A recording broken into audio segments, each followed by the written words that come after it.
Right. Shotgun? Check. Smoke grenades? Check. Rabid My Little Pony repellent? Double check. It's the 5 games for Doomsday Expeditions. So it's good, Steve, to have you back. I mean, I had an able deputy last night for the wrap-up, but, a deputy nevertheless. So my place in this podcast is not jeopardized. Oh, no, you're the sheriff. Yeah, okay. But, sometimes when you got a deadline in this cutthroat fucking industry, you've got to step in, haven't you? Are you saying I do or I don't have competition? You don't have competition? No competition, okay. Yeah, I mean, it's been touch and go for me the last couple of days. My voice is going in and out. I have a little bit of a cough. At one point, I was like, fuck, do I have COVID again? Have you felt I just had it. Have you felt shitty, though?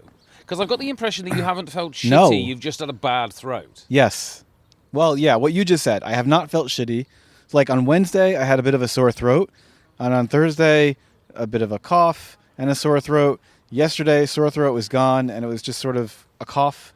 And today, I'm taking medication to suppress the cough. But, yeah, I'm like doing a little bit of hacking on the side as well. Do you think that means it's almost over, by the way? Do you think whatever it is? Do you think it's because we went hard in Portugal? I mean, it's got to be, right? Well, you didn't get sick. I know, but who knows? I think maybe I caught something from someone and you didn't, because you have a much more resilient immune system. It's a working class. I've got a working class immune system. Well, we went out drinking like every night. We were in Porto, night after night, and like you've built up a tolerance for this kind of heavy drinking over time.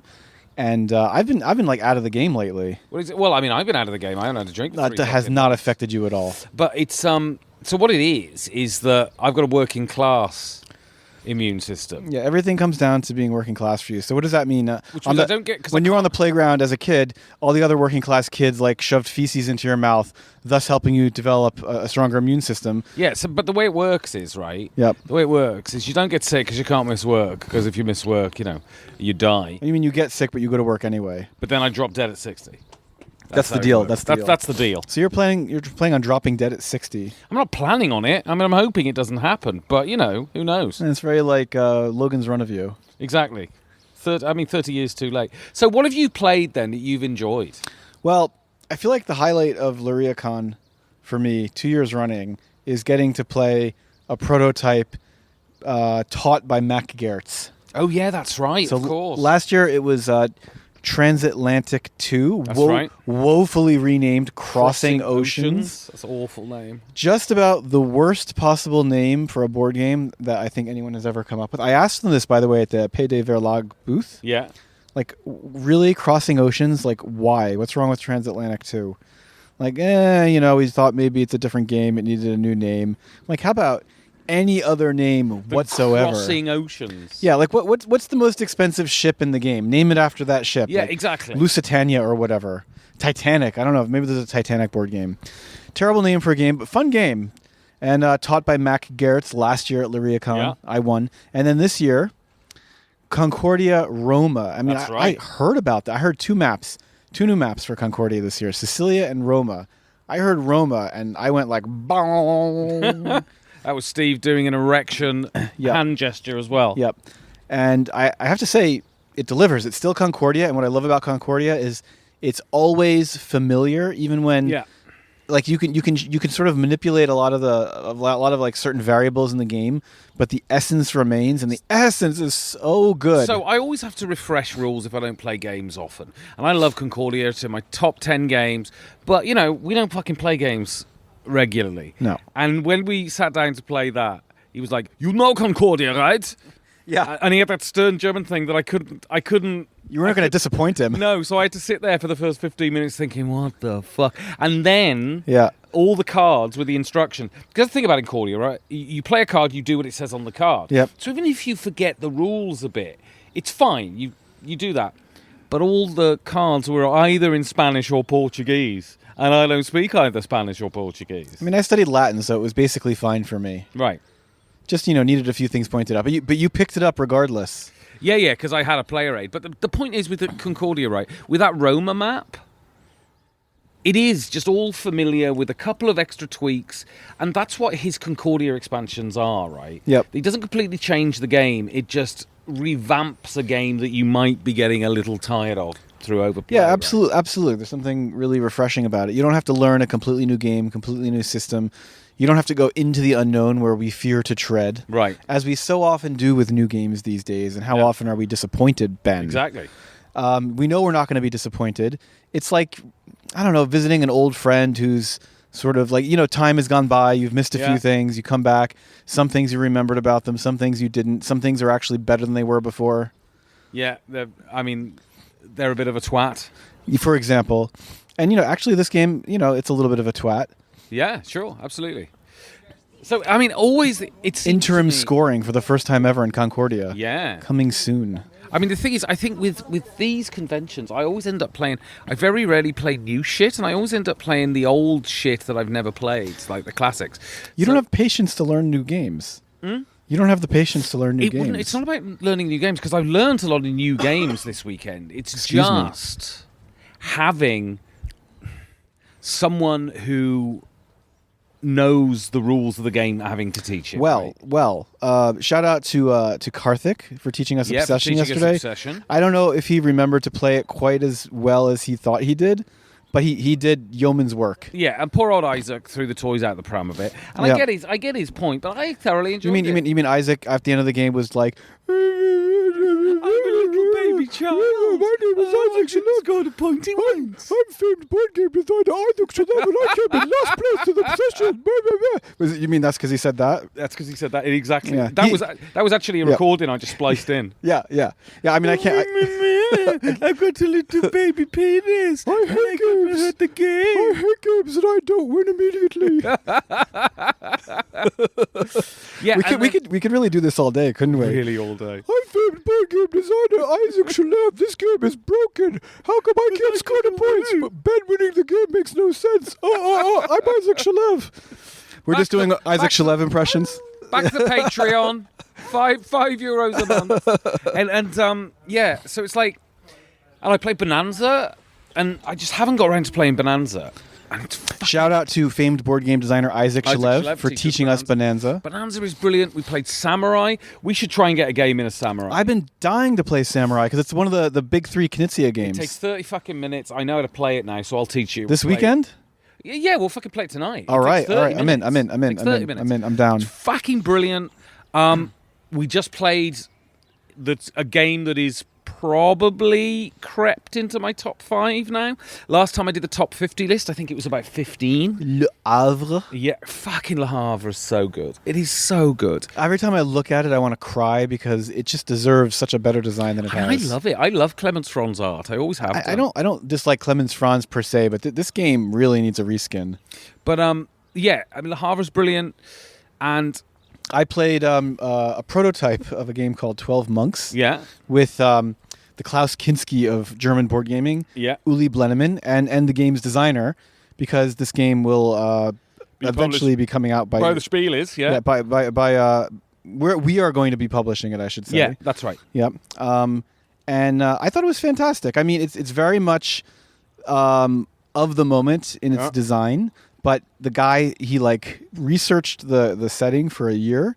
He really wanted to make it thematic. There's some really nice interaction between the map area of the board and then sort of in a Praga Caput Regni way, or I think Gugong. It's these games where you're trying to build something collectively. Right. You're trying to build the monastery, but you're also trying to settle areas of the map, and you're harvesting crops, and you're turning your basic goods into better goods, like olives into olive oil, and there's a market system.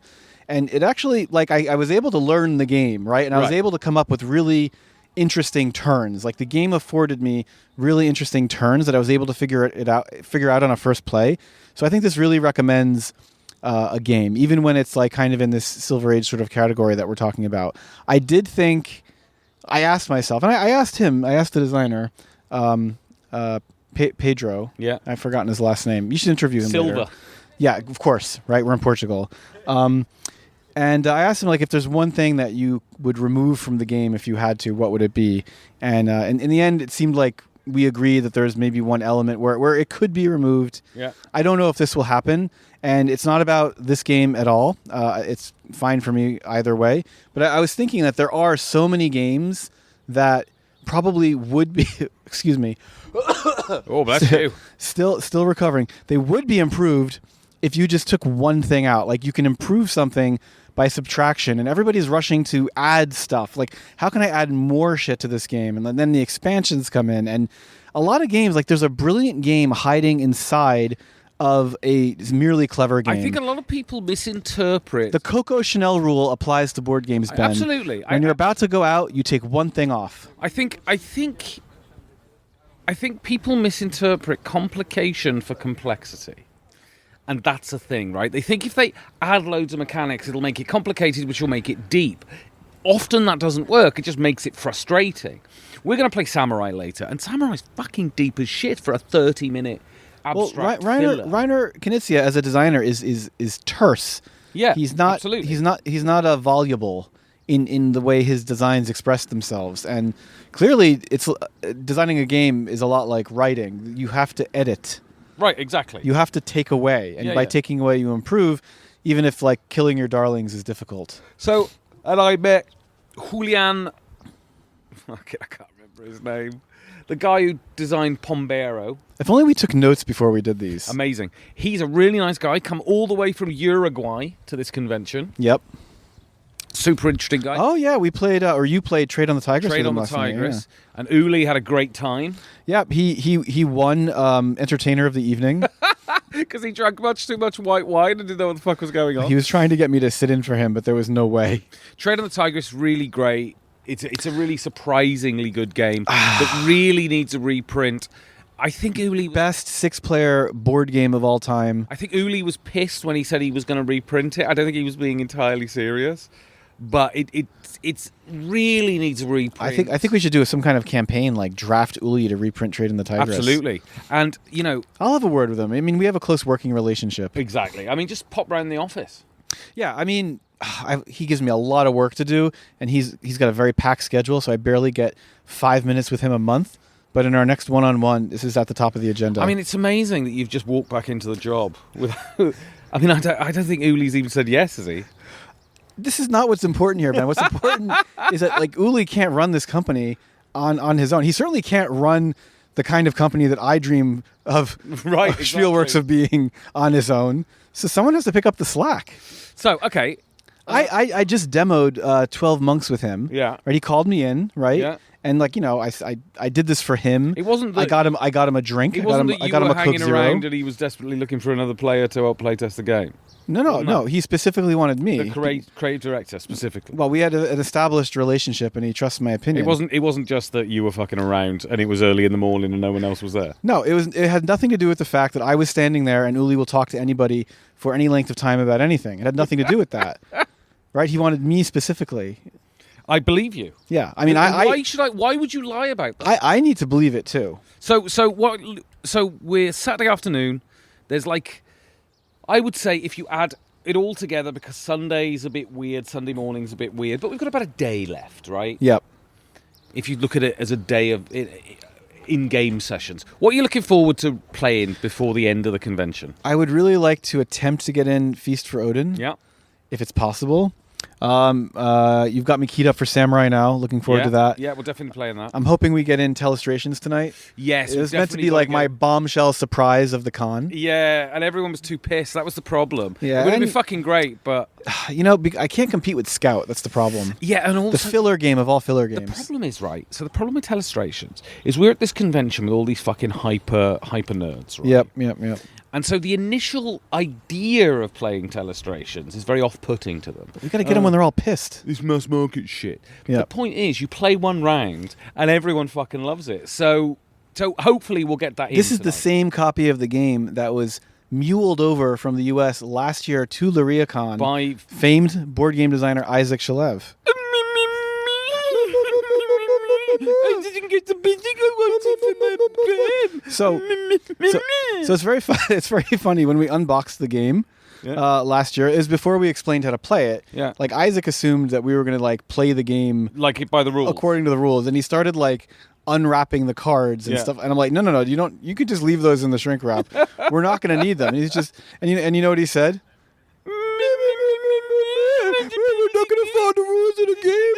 What do you mean we're not going to follow the rules of the game? We're going to follow the rules. That was an actual recording from last year's Leiria Con. So I'm here, Leiria Con, with Ren Multamaki, owner of Dragon Dawn Productions. And we're definitely not doing this a second time because the recorder ran out of batteries last time.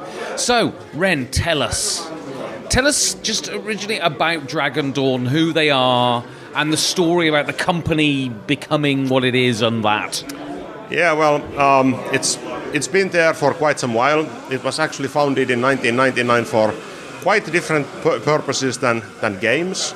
I was in IT industry back then and needed something to run my consultation things.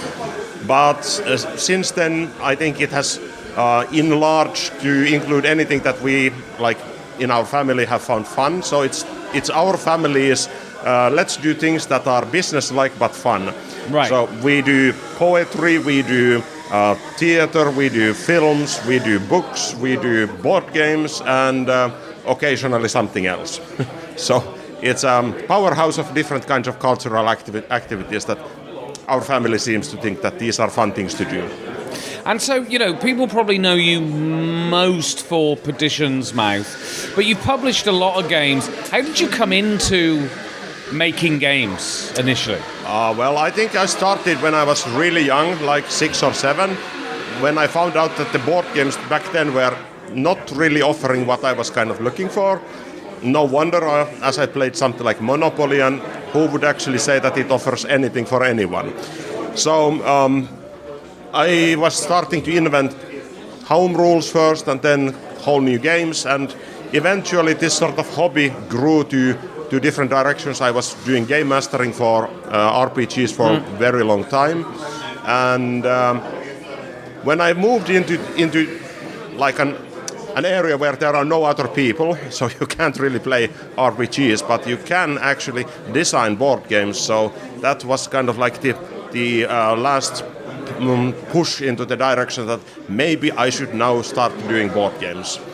And so you're here at Leiria Con, and you've been here a few times now. Yes. Why? Why do you come to Leiria Con every year? Well, it offers a really nice group of people who are all capable of speaking English, which is quite handy, and most of them are really willing and able to provide feedback on prototypes, so I can get some actual game testing done. But then again, quite a lot of my friends are here as well, so it's a social gathering as well. It's like a dream combination of work and hobby and vacation in one package in a sunny environment. And at this time of the year, at home, it would be like -30 or something. So I take this any day over -30. Absolutely. So, can you tell us what do Dragon Dawn have coming in the sort of short to medium term? Yeah, I would love to.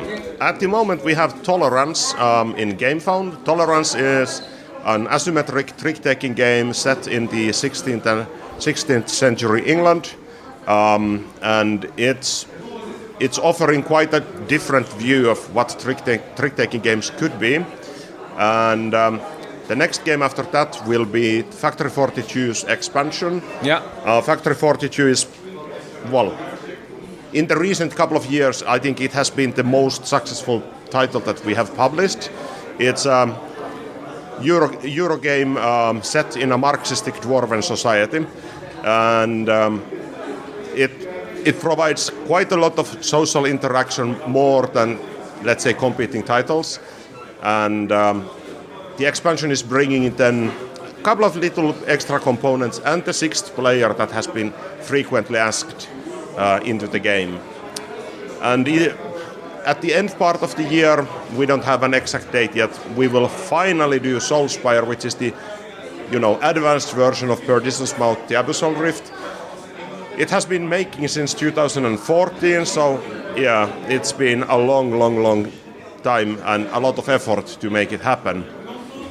We were supposed to do that in spring of 2020, but I guess you know why. Something happened then. I can't remember what, but some little thing happened. Yeah. Yes, yeah. So, okay, then, just to wrap up then, if people want to experience your stuff, get hold of you, how can they go about doing that? Yeah, that's easy to do. ddbgames.com provides all the contact details and all the information, and most of our games are available also on tabletop or as a tabletop simulator modules. So everyone should be able to easily try it out digitally, and if they want to get their own copy, most of the big distributors are actually stocking our games, so it should be easy. Lovely. Well, Ren Multimaki, thank you very much. Yeah, thank you. So I'm here with Paolo Soledad. Soledad, yes. Who's Soledadi or Soledad? Soledad. Paolo Soledadi, third day. He is famous designer of Panamax, which is getting a new edition soon. Wow. I found out on my other streaming channel. Somebody was drunk, probably. That was you, dear boy. So we're here. It's Saturday afternoon. I mean, it feels like it's almost bloody over again the minute it started. That's a good sign, It goes right? quick. Well, yeah, absolutely. it is a good so, sign. how have you felt about the convention this year? Well, I'm talking already in the convention in the past, right? But it's happening. Yeah, exactly. It was very, very tiring, of course, as all conventions are when you have to organize them. Yeah. But it was very funny. Very funny. A lot of people. I think people had fun. And the weather was actually helping. And I think the same spirit is still here. I mean, the people are having fun and they are playing and having conversations about everything and nothing. And Have you played anything? having a drink. I did. What did you play? I think that, curious enough, I played more this year than any other year in really? the past. Yes. I played Imperial. I have to say this. First of all, I played Lacrimosa. That is a game published by De Veer, yeah. I played with Michael Schacht, Etienne. Oh, well, last night it was the VIP game. The VIP game, yes. That's right. I was happy to be among these stars. Yeah. So, Etienne Espremen and Michael Schacht, myself, and it was very good. Then I played 2 games of Acropolis today. Right. A smaller game published by Mabel. And I played yesterday, and this is I have to say this. I played Imperial with Mark Ertz yesterday, and I won. Wow. I played by 4 I played Concordia points. with him, and he kicked my ass. Yes, usually he kicks my ass every time we play Imperial or whatever that he designed. Last night I got to win from him. You need to play one of your games with him. With him, right? Yeah, and then kick his ass. But I have to admit that I did a long dinner before playing Imperial. I had a few drinks. Yeah. And I was not comfortable. I was like in that mood of whatever. So it was even better to win him almost drunk. So Yeah, absolutely. I'm joking. I was not almost drunk, but You liar. You've been drunk the whole fucking time. So,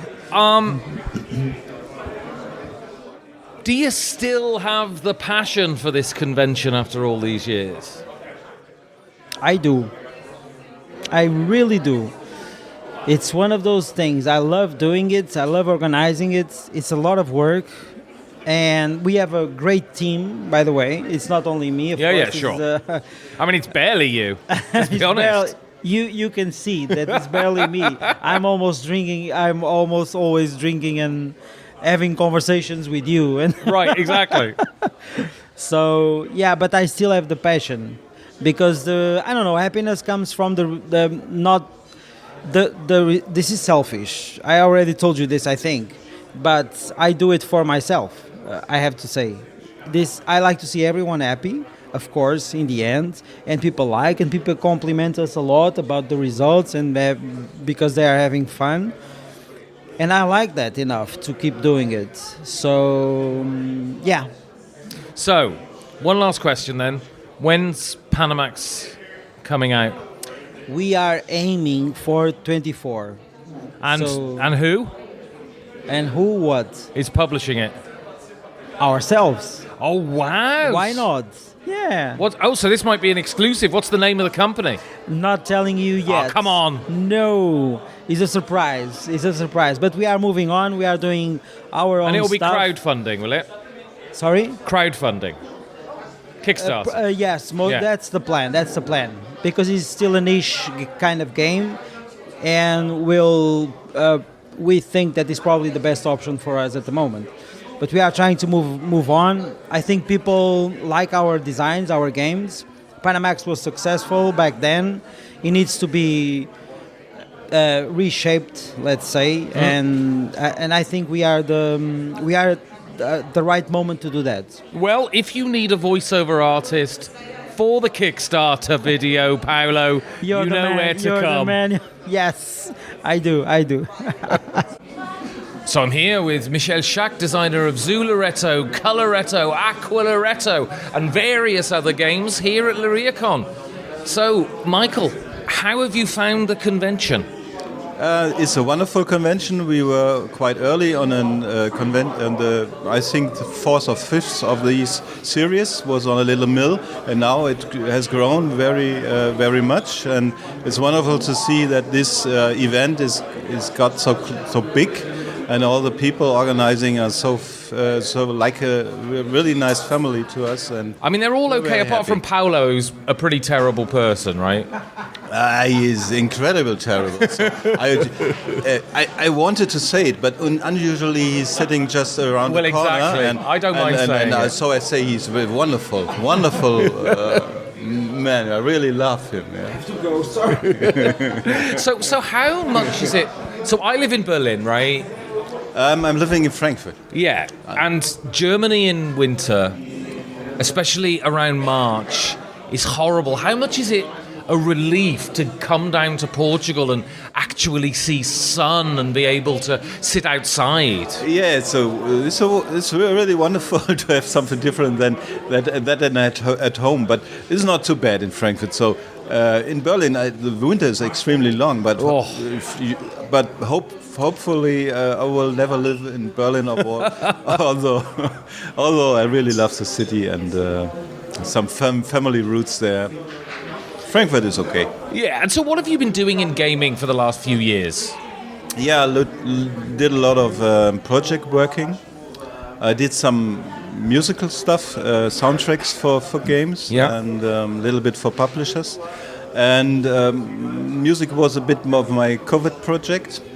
A lot of people had a COVID project. Yeah, sure. So I did a little bit less game design because of all the problems also the publishers had at that time. And I guess play testing was difficult during for example, COVID, right? For example, all the complete marketing, press stuff, promotion stuff doesn't work. You didn't have the events where you could present the things. So at that moment, offering games was not the best idea. So I did a little bit more music, and now I did do more games again this year. Yeah. And so, are you playtesting here at Leiria Con? I don't have a real prototype with me because I just started to prepare for Essen. Essen is my aim. So I want to have a good presentation in Essen, and not a week in the events before. And it has the advantage that I can relax here, have a lot of fun. Yeah. Searching for the sun is also a little bit here, as you mentioned it, and you have the ocean is wonderful. Yeah. And so you got the Brandts here, Uli Blennemann, yourself, Mac Gertz. It feels like a bit of a little Germany here, right? Yes. Maybe we ourselves were a little bit guilty because Mac Gertz and we were belonged to the very first of the guests from Germany, I think. Yeah.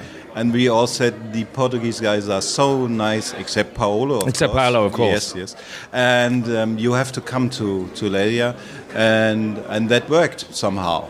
So usually the people don't hear it on me, but at that point, it worked somehow. So, one last question then. So, what can we expect from you in the short to medium term? There's a French publisher doing a big game of me. I hope this maybe comes this year. This is a complete new one. There will be a sort of retro redesign, artwork-wise, or refresh, as you want to call it. That might be also this year. And there are some games are pending. Again, the COVID thing. I think it's something like maybe 10 games pending. I hope some of them will come this year. So let's see. Excellent. Well, Michael Schacht, thank you very much. Thank you very much for your interest. So I'm here. It's Leiria Con. It's the melancholy last day, and I'm here with famed board game designer Isaac Shalev. I just want to know what you've thought of Leiria Con. I'm famed board game designer Isaac Shalev. So, you've played... Leiria Con's great, but all these games are broken. So you played a lot of games over this weekend. I mean... I can design better games. I wrote a book about games. What are your views primarily of the games that you've played this weekend? I design games, Daddy.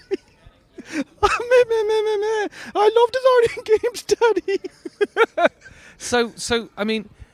Do you think they're not as good as my games? I can tell you how to make them better. So do you think you seem to appeal to your father quite a lot?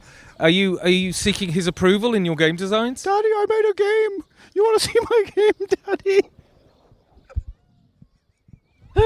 And so what was the best game that you designed? Mine. What was the best game you played this weekend? Mine. Which one was that?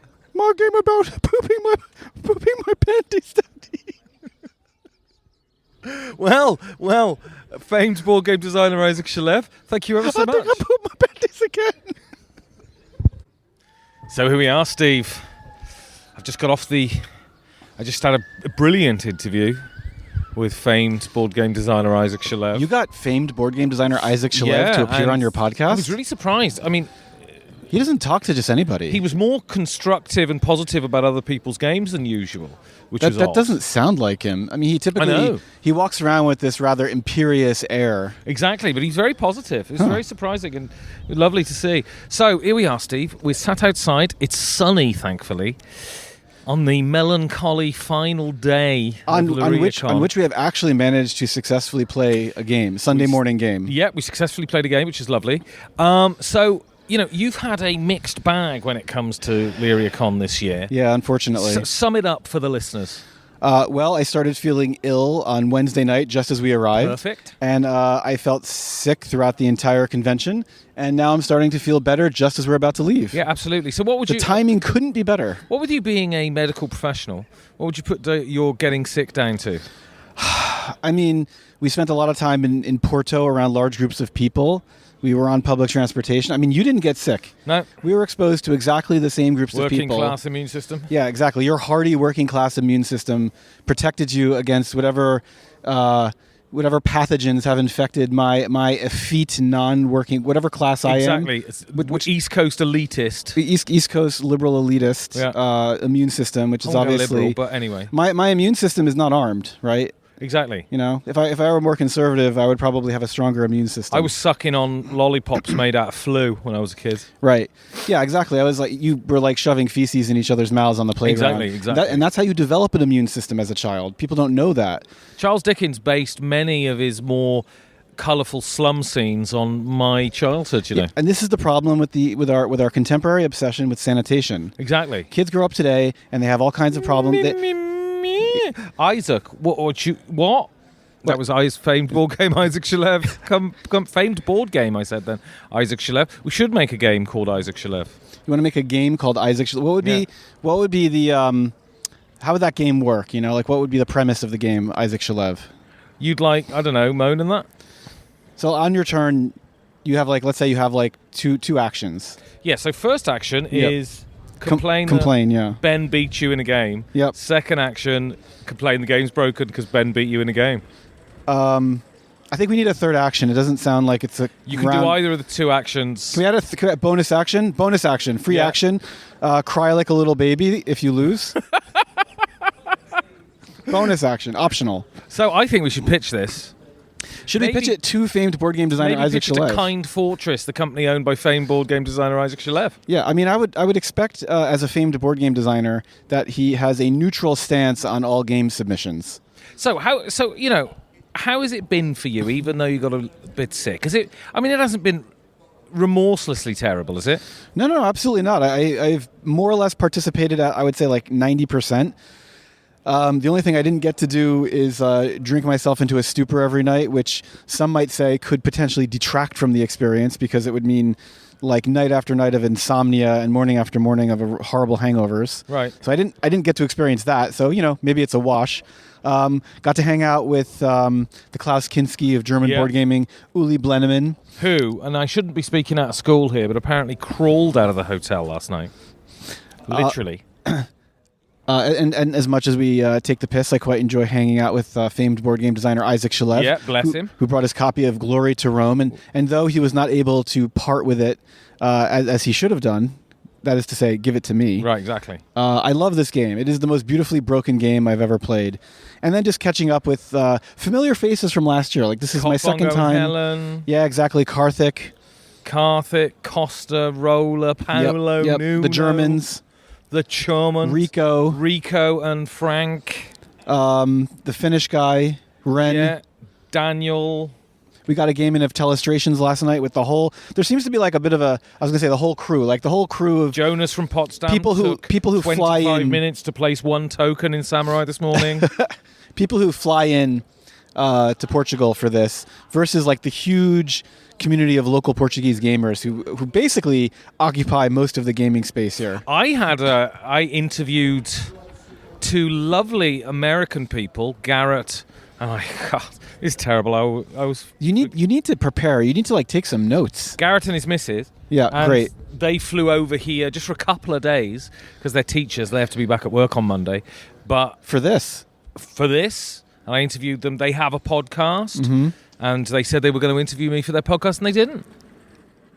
well, I maybe interviewed them. maybe they meant in the future. Where's the podcast reach around? Yeah, maybe they meant like in a subsequent episode, not in person here. And it was lovely to play Concordia with Mac and have him remorselessly thrash us. Oh, I love that map. Yeah. I did get to play Feast for Odin. And how did you find it? Because I was doing some work, so I sat out. I really liked it, and I don't ever want to play it with 4 players, that's for sure. I think this is the kind of game that's perfectly fine at 2 players. I think Yeah. loads of these multiplayer solitaire type Euro games are perfectly fine at 2 players, and all you do by adding more people is Is at make the it time take of the game. longer Yeah. and be more annoying. I mean, I guess there's a bit more competition for like worker placement spaces, but I don't know that kind of Not in Feast for Odin, because you got fucking 7,000. well, of them, right? yeah, but you generally are like zeroing in on a particular strategy, and if you're competing against someone for that particular strategy, there are only like a handful of actions you care about.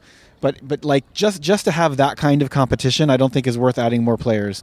I mean, I'm trying to think of a situation in which you would really want to have a full player count for these heavy games that they don't like develop in any interesting way Right. by having more people. Like the way Trade in the Tigress, you absolutely want the full player count. Absolutely. And like obviously certain war games, you have to have like a certain player count for them to make sense.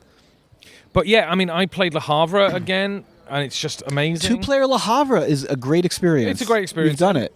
I would never play it with more than 3 because it just takes too long. You're like, what for? What do you Right. get out?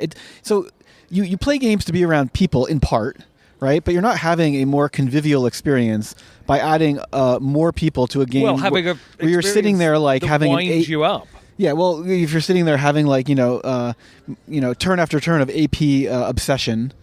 But famed board game designer Isaac Shalev did sort of. His brain sort of broke down halfway through Le Havre, and he just sat there for 15 minutes moving chits from one card to another, unable to function, which was good. Well, he had never played it before, which is amazing to me because he's played loads of games. He's very learned in the way of game. So what did he say to you after Le Havre? What were his impressions of it? He thought it was amazing. He said he's going to think about it. No, on the like flight. literally, what did he say? Oh. This is Sorry, I'm just going to splice in. Yeah, you I have- did a little post. Oh, you recorded it right afterward. Yeah, Okay. so I'm just going to splice it. God, you're in not, now. you're nothing if not a consummate professional. I played the game. Not as good as my game, but it's alright, I suppose. So yeah, that's what he said.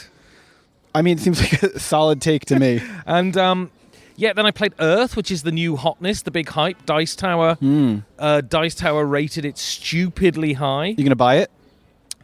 Well, I think it's difficult because it's a Kickstarter thing. I was looking on a shop, and it's not expensive. It's just hard to get hold of in English, and you need it in English. Okay, well, I could play it in German, but maybe we can play it at Berlin Brettspielkon or something. But it's so it's very slick. I would need to play it again to see if I could get into my head why the Dice Tower people have rated it so high. So it offers you a terraforming Mars Ark Nova type experience in an hour.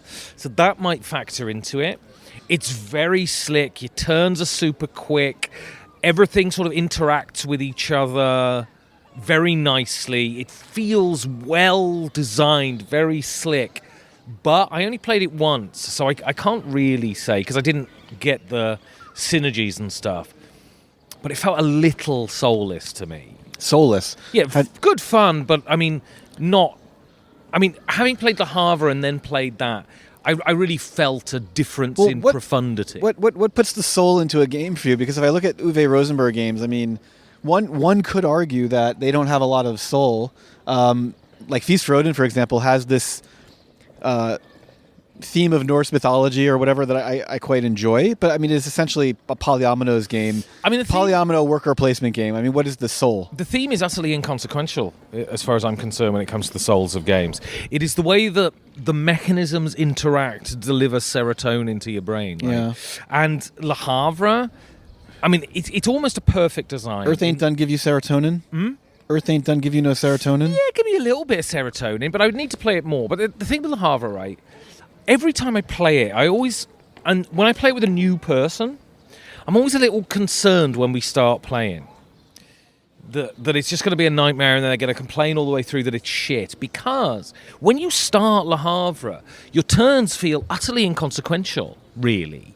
You just take some stuff and it's not a lot of stuff, and you think, well, how can I achieve any of these things? But the way he's costed the cards, the way he's sort of planned out the way resources are distributed throughout the game, it just all comes together. And very simple what you do on your turn, but the ramifications of that, placing a worker or taking some resources, just echoes through the whole game, and it ramps up so beautifully that by the end you've got these massively consequential things you're doing, and yet the physical thing that you're doing on your turn, just placing a worker, hasn't changed. It is alchemy, and that is the soul of gaming, I think. That's beautiful, Ben, but in what way does Earth differ from that? Because so many games you could say this about. Well, the thing is, I've only played it once, so you have to take this with a pinch of salt. So the arc in Le Havre is as good, going from inconsequential to completely consequential, is as good as I've ever experienced in a game. Earth feels... Now, again, I'm not very good at games, especially on a first play, and it's an engine builder, so it might have the... At some point during when the game clicks for you, that you have these massively consequential terms that develop. I think it has that potential. It just felt very very slick, with not a lot of to it. But so too light, not too light, too superficial. Yeah, it felt superficial. But as I say, there may be people listening too like marketed to you. Yeah, and there may be people who. I mean, the thing is, right. It is absolutely theme dead, right? And Earth. Yeah. Well, I don't know. I didn't play There's no theme. Okay. But that's fine. I mean, as I say, I think theme is inconsequential. I read the title description, and the word Earth appeared twice. It was like, Earth, the most important thing on the planet Earth. Or something. Yeah, I mean, the writing's never going to be good, right? But, I'm very much becoming a sort of C.T. Noyan absolutist when it comes to games. So is there anything that you felt was missing or absent or that you're disappointed about this year? I've got one. Well, I think ours will both be the same. Well, I was really looking forward to sitting down at 11:30 p.m. with Uli Blenneman and being taught, not playing, but being taught the rules to an infamous traffic. And we did not get to experience that this year. So I think the memory of traumatic past events can hover over your present and grind your actions down to indecision to the point where you miss out on things that are potentially positive for fear that that past thing may happen again. Wow, it's like it just streams out of you. And this is clearly the case with poor old Tony and his 3.5 hours standing in a queue at Lisbon Airport. Same thing happened with Isaac last year. And so this, I think, coupled... I chalk it up to COVID. Yeah, and coupled with... So Tony's blog, coupled with a couple of people dropping out or whatever, Tony decided not to come. And it is such a shame. So it's interesting. I missed Tony the most, I guess, because I'm closest to him out of that group. But I missed the British contingent. They add a sort of... And, you know, Cockbongo and Helen were here, and they're lovely. But there was... When you get a lot of English people together in a mob... They offer a sort of anarchic frisson to the... Because they drink too much. Especially to the drinking. Yeah. That is just... So I loved it this year. No question. But last year, there were times where we'd stop playing at 10 o'clock and then sit in the reception and drink until 3 in the morning, just talking inane shit. And Tony's great at telestrations. And so... The one thing I really missed was the English contingent, and I hope that, you know, it's just a blip, and that next year they're back up for it again, because, you know, it was great this year, but it's improved by, you know, drunken English people, in my view. I mean, Ben, you're all the drunken English person I could ever need.